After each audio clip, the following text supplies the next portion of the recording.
दिनैनि दिनाव साबायखर दिनै दुलाराय बर' हारिमु आफादनि 27थि बोसोरसालिया जथुमा नैबे चिरां जिल्लानि सान्थिपुर गोजौ फरायसालिनि नैबे गेवलां गेलेग्रा फोथाराव जागासिनो दङ आरो दिनै बे हाबाफारिनि नैथि सानमोन बे नैथि साननि गिबि हाबाफारि हिसाबै जोंहा दुलाराय बर' हारिमु आफादनि गोथार बिरबिला बिरहोनाय हाबाफारि बे जानानै थांबाय नैथियाव मुंख्लंफोरनो आरो रुंसारिफोरनो बिबार बावनाय हाबाफारि बेबो जानानै थांबाय दायो दङ जोंहा बागुरुम्बा आरो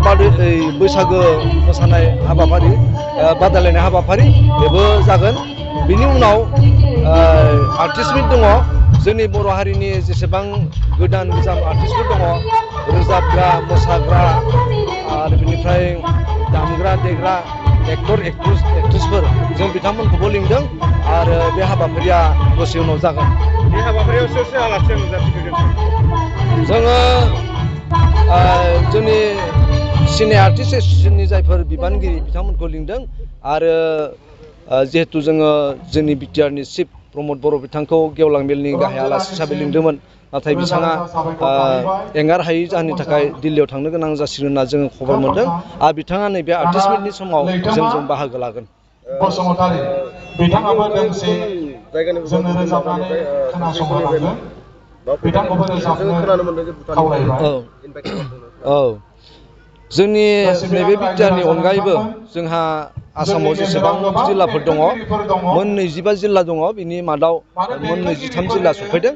आरो गोजोनथाव बाथ्रा बेनो जे जोंहा जा सोनाब बेंगलनि जोंनि दुलाराय बर' हारिमु आफादनि इउनिट दङ बिथांमोना सफैबाय नेपालनिफ्रायबो सफैनो गोनांमोन नेपालावबो जोंहा इउनिट दङ बिथांमोना सफैनो हायासै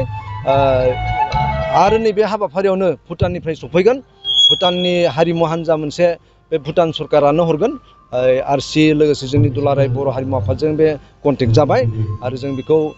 कालचारेल एक्सचेन्ज हिसाबै जोङो लादों जे जोंनि मोसानायखौ बिथांमोना नायगोन सोलोंगोन जोंबो बिथांमोननि मोसानायफोरखौ नायगोन सोलोंगोन बे जों मोनसे खौसेथिनि मोनसे सिन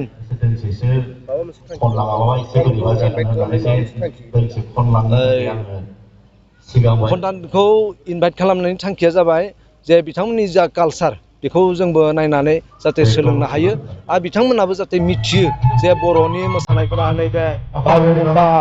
मोसाग्लांनाय बारदै सिख्ला खामाव बारखोनाय बेबायदि गुबुन गुबुन मोसानायफोरखौ बिथांमोनाबो जाहाथे नुयो आरो सोलोंनो हायो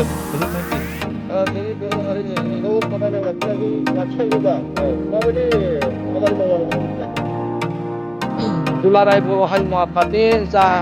गुबै थांखि बे जाबाय बर' हारिमुखौ अराय फोथांनानै लाखिनाय आरो बेनि थाखायनो जोङो जोंनि जा बर'नि दामजुफोर दङ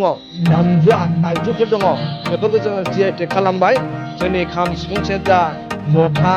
गंगना थरखा बेफोरखौ दामनानैनो जोङो जोंनि जा बर' हारिमु जों बेखौ फोथांना लाखिगोन लोगोसे गुबै मोनसे गाहाय थांखिया जाबाय जों जेब्ला जोंनि उन्दै बर' गथ'फोरखौ जोंनि हारिमुनि बागै गोसो बोगथाबहोनो हागोन बिसोरखौ जों फोरोंनो हागोन बिसोर रोंगोन मोसागोन दामगोन होमबाना बे जोंनि बर' हारिमुवा अराय गोजोन जागोन अराय थाजागोन आरो बेखौ रावबो खावनानै लांनो हानाय नङा बेयो गोमानानै थांनाय नङा सार गाबोन गेवलां मेल समाव रायजो राजाफोरखौ फैनो थाखाय मा खालामदों गाबोन जोंहा 27 बोसोरसालिया जथुमानि गेवलां मेल जागोन आरो बेयाव जोङो गोबां आलासिफोरखौ जोङो हांख्रायदों जे गेवलां मेलनि जा बेखेवगिरि बिथाङा जाबाय अरुणगोरा नार्जारि राज्यसभानि MP लोगोसे जोङो प्रमद बर' बिथांखौ चिफ गेस्ट हिसाबै लादोंमोन नाथाय बिथाङा गाबोन दिल्लीयाव थांनो गोनां जासिगोन होननानै जोङो खबर मोनदों